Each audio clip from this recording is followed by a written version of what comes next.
Tonight we report on construction of a new bridge for Sand Dunes Road, and a man who allegedly fled police last week is now in custody. What's happening in sports, Bob?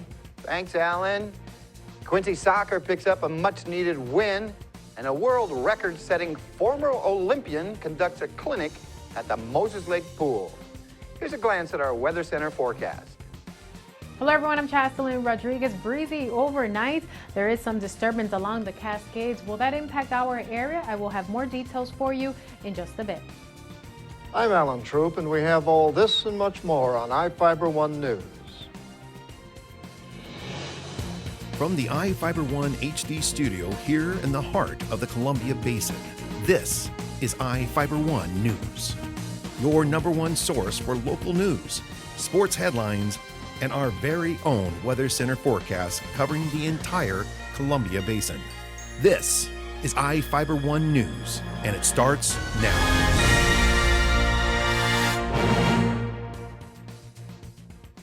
Grant County is receiving $300,000 to construct a new bridge for Sand Dunes Road.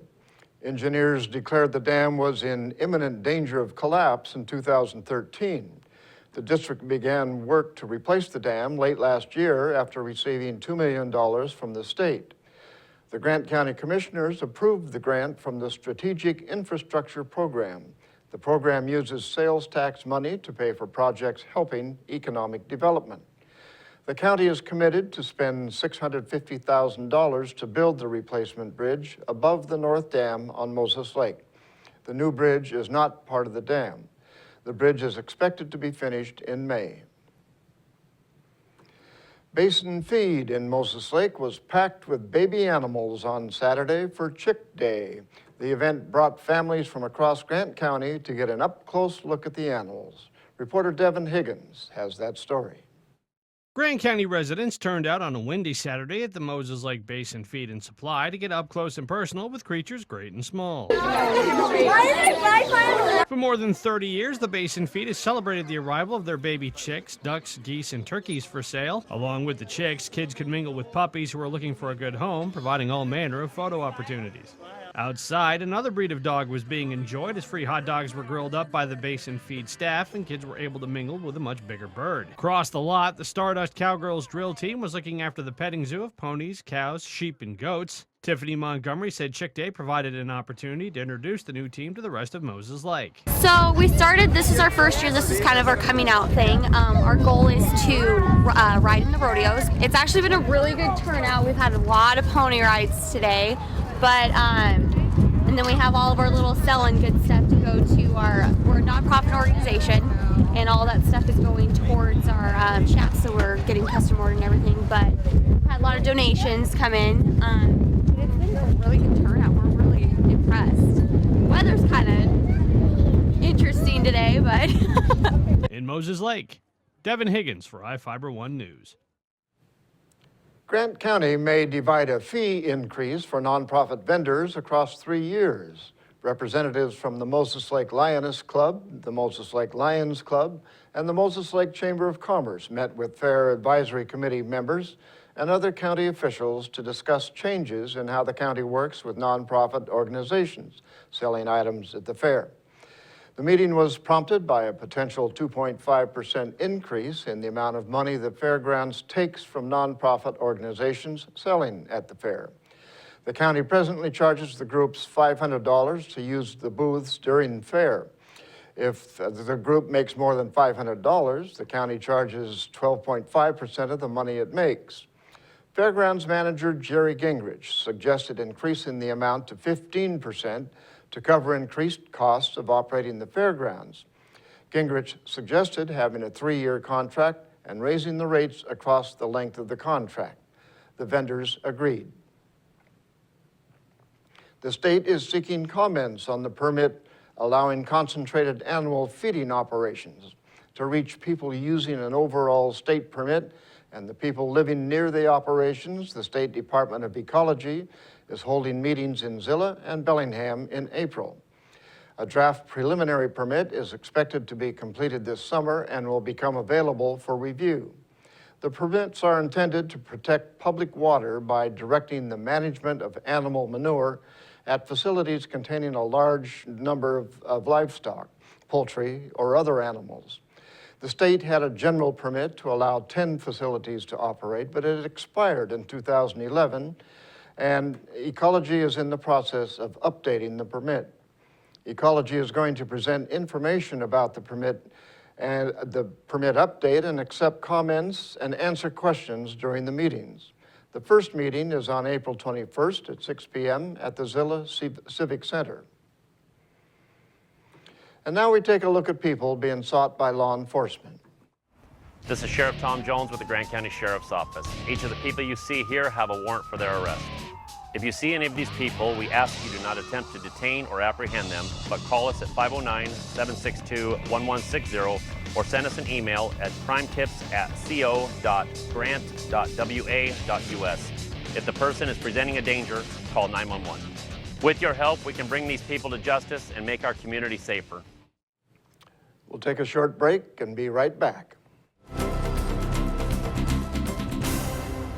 At Moses Lake Community Health Center, we have had the privilege to serve the local communities since 1978. What I like about working at this clinic more than any other clinic that I've worked at is the patient care.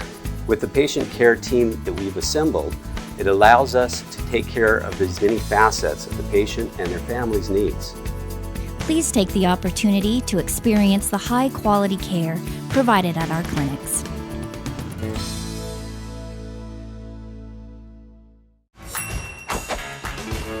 Just when I thought the blizzard couldn't get any better, DQ put the blizzard inside a waffle cone. This is mind-blowing. So when DQ asked me how I would tell the world, I said...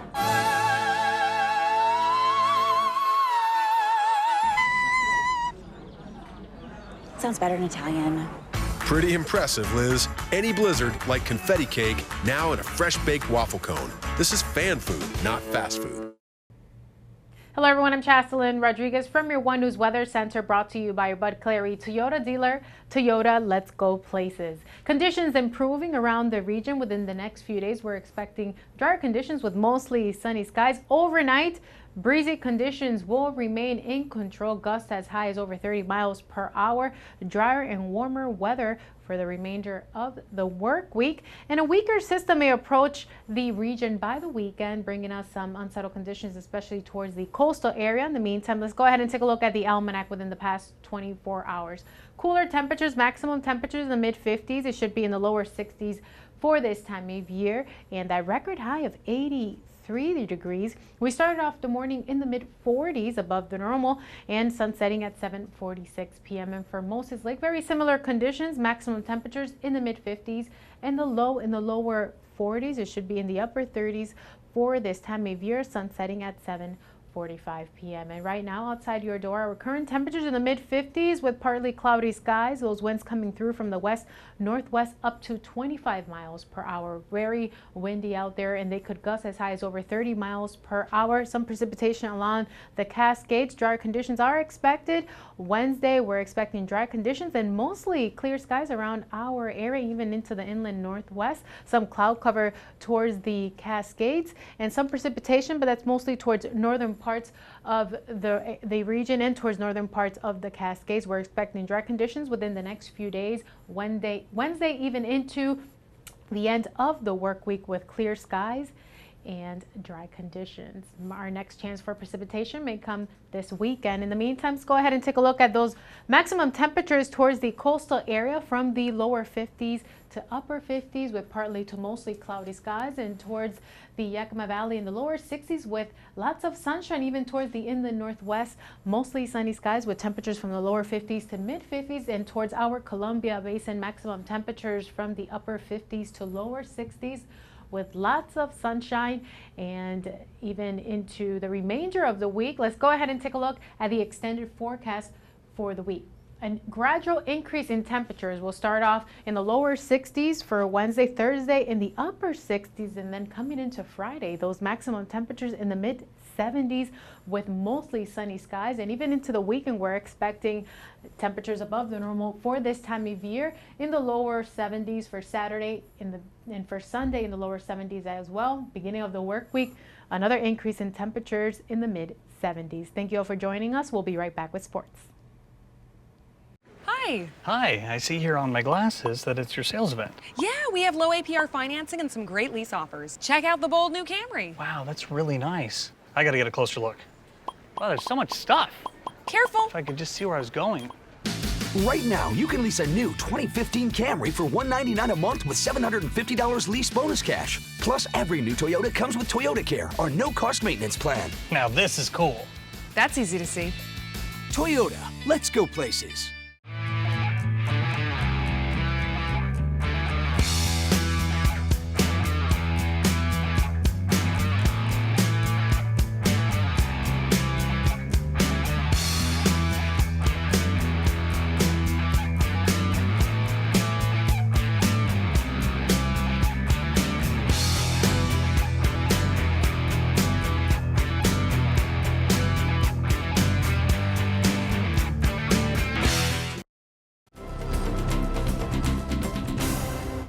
All eyes were on three-time Olympian Aaron Pearsall, who was holding a swimposium clinic at the Moses Lake High School pool Saturday. Who holds 5 gold and 2 silver medals, was the anchor of the 2004 world record-setting 4x100 medley relay team long course. He currently holds world records in the 100 and 200 meter backstroke, which he set in 2004. Pearsall spent a morning session signing autographs and showing young swimmers various drills in the pool. He discussed nutrition, supplements, safe sport education, and what to expect from college recruiting in an afternoon session with the 13 and older age group. One brave swimmer volunteered to participate in a drill with Pearsall, and as you can see, she has a bit of work to do to get to his level. Pearsall retired from competitive swimming in 2011. Quincy Soccer got a huge road win at Prosser to open up CWAC conference play. The Jacks played strong defense throughout the match with some big saves by keeper Gil Avila, including a blocked PK attempt. Jesus Guzman netted 2 goals for Quincy, while Kevin Rios knocked in a PK attempt to take the contest 3-0. The win puts Quincy at 1-0 in the conference and sets up a big rivalry match this Thursday against Ephrata. Big Bend baseball split a doubleheader at Yakima. The Yaks took the opener 6-2. The Vikings bounced back with a 9-4 win in the nightcap. Big Bend jumped out to a 3-0 lead in the top of the first and never looked back. Ryan Grenning had the hot stick for the Vikings, going 3 for 4 at the plate with a home run and 5 RBI. Rain Letkeman went 5 innings on the bump, giving up 1 run off 4 hits to record the win. Parker Stroh got the save. The Mariners had some early fireworks against the Dodgers, but couldn't keep their lead. Nelson Cruz continued his hot streak, hitting 2 homers for the M's, while both Kyle Seager and Dustin Ackley also had balls leave the park. The M's led 4-0, but the Dodgers found a groove against lefty James Paxton. LA scored 3 runs in the 4th and 2 more in the 5th. Tied at 5-5, the game went into extra innings. With the bases loaded in the 10th inning, Alex Guerrero hit a walk-off single against the M's reliever, Tyler Olson, to get the victory. It was the 3rd extra inning game in a row for Seattle, having beaten Oakland on Saturday and Sunday. Nelson Cruz reached a milestone with his home runs, crushing number 200 and 201. We'll be back after we pay a few bills.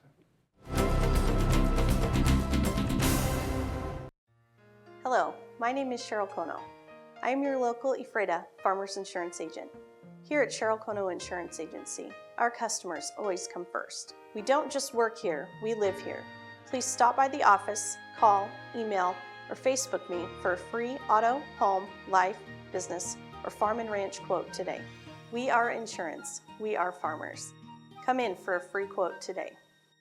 We are farmers. Bum, ba, dum, bum, bum, bum, bum.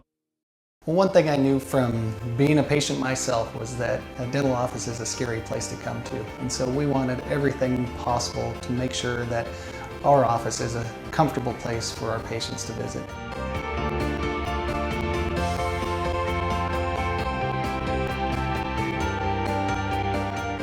The patients that I have, my clients, have made me a part of this community, and we want to give back in every way possible.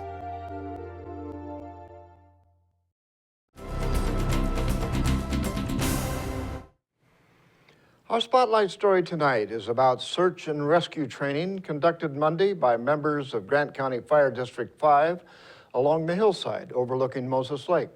Reporter Jeff Chu has the details. Amazing! Grant County Fire District's Technical Search and Rescue Team trained 9 new members Monday on a steep hillside overlooking Moses Lake. The so-called low-angle, high-angle training session led by Dick Rice, a longtime safety and rescue trainer with his company Alaska Rescue, also refreshed some veteran firefighters at the location. The training session took place just west of State Route 17 at Randolph Road near Big Bend Community College. Fire District 5 Captain Mike Evans explained the training program. We're showing different types of anchor points that we can use just using stakes. They're learning different techniques to be able to descend down to a patient that needs to be transported up. So they're going to just learn different type of techniques. They're going to be lowered down to the victim using a Stokes basket, and so they'll make their way all the way down. And then when they reach the patient, we'll have crews up here on the top side that will be rigging for lowering and raising, and so there's just different techniques to be learned and trained on that. Evans said the rescue team practices as much as possible for the real thing. Usually we'll have Dick Rice, which is with Alaska. He'll come in about once a year and go over some refresher stuff. Longtime search and rescue team member Dan Deshawn shared how the training helps him. Everything we're doing out here today has a shelf life. If you don't use it, you forget it. So even if you've been doing it for 20 years, you remember things and reteach things throughout the day. So we're not only initially teaching the new guys that are up and coming into this certification, but we're retraining ourselves for the stuff we've forgotten. The training keeps the search and rescue team certified to conduct such critical operations. Rice, a former member of the Juneau, Alaska Search and Rescue Team who has been training Moses Lake firefighters in search and rescue techniques for the past 10 years, said the rookies were mixed with veterans to help in learning the ropes. Rice has been a certified trainer since 1992. All technical rescue is a team effort, and so it's been really valuable to have that extra experience and expertise and the just the tutoring that goes on in an environment like this too. Rice explained the rescue scenario. We assess the risk not only by slope angle, but is there a river down below there? If this was snow covered or icy, would people slipping and falling and not be able to stop? So we practice this, and then we move from this. The progression of skills will take us into high angle, where the rope will be supporting all of the weight of the rescuer and the victim. Rice has trained more than 50 rescuers in the Moses Lake area. Evans said the training can save a life for a seriously injured victim in a critical situation. I'm Jeff Chu for iFiber One News. We'll be right back after this. Have you been to iFiber1.com? The most up-to-date news in the Columbia Basin is just one click away. With news, sports, and weather, you can stay in the know with what's going on in your community. Read your news on the go by visiting iFiber1.com on your tablet or even your phone. Follow us on Facebook for quick updates and discuss the news with others in our area. Your #1 news source in the Columbia Basin is iFiber1.com. Check it out today. What's white and yellow and red all over? If you said the local book telephone directory, the one with the purple sunset on the cover, then you're right. In print and online at statewideyp.com, it features up-to-date local maps, community information, and a calendar of events.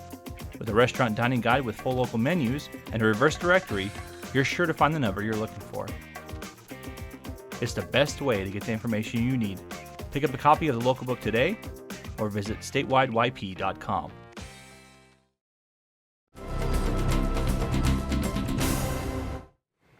Welcome back. If you want to know the best trees and shrubs to plant in Grant County, information is available at the Eco Gardening Symposium. The event takes place on April 25th from 9 a.m. to 1 p.m. in the ATEC building at Big Bend Community College. It's sponsored by Grant County Conservation District and Washington State University, Grant Adams Master Gardener Program.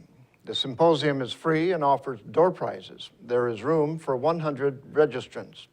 People can register online at columbiabasioncds.org, by phone at 509-765-9618, or in person at Grant County Conservation District, 1107 South Juniper Drive in Moses Lake.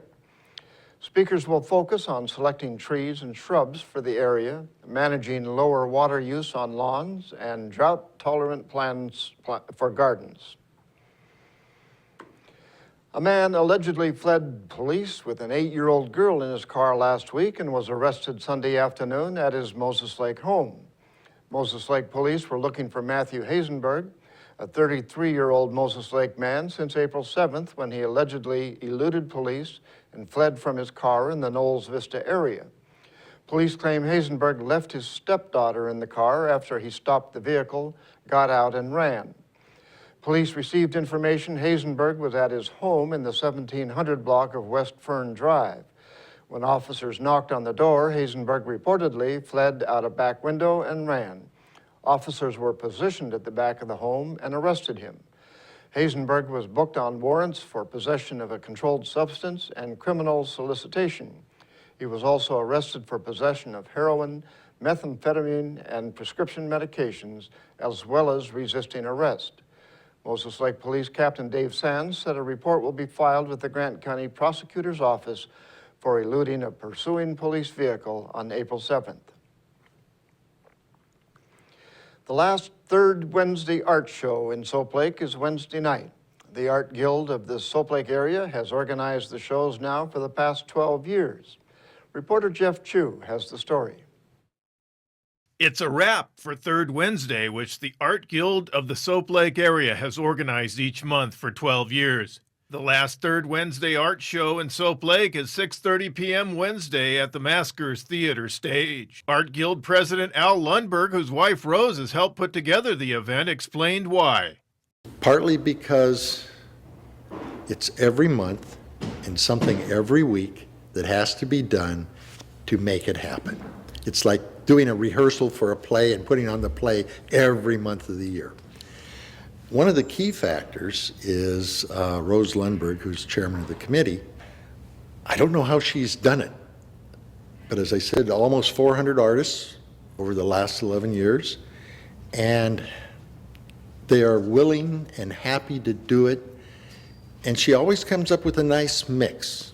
Artists who will exhibit their work Wednesday are Deborah Chittenden, Kimberly Gormley, and Malia Johnson. Refreshments will be served. Lundberg said the Art Guild will continue supporting exhibits such as Winterfest Art Show at City Hall and at Las Brisas Gallery. Lundberg said old doors from a former Soap Lake school building, which area artists painted with historic scenes, will be installed around Soap Lake before the city celebrates its $2 million downtown street renovation project in June. I'm Jeff Chu for iFiber One News.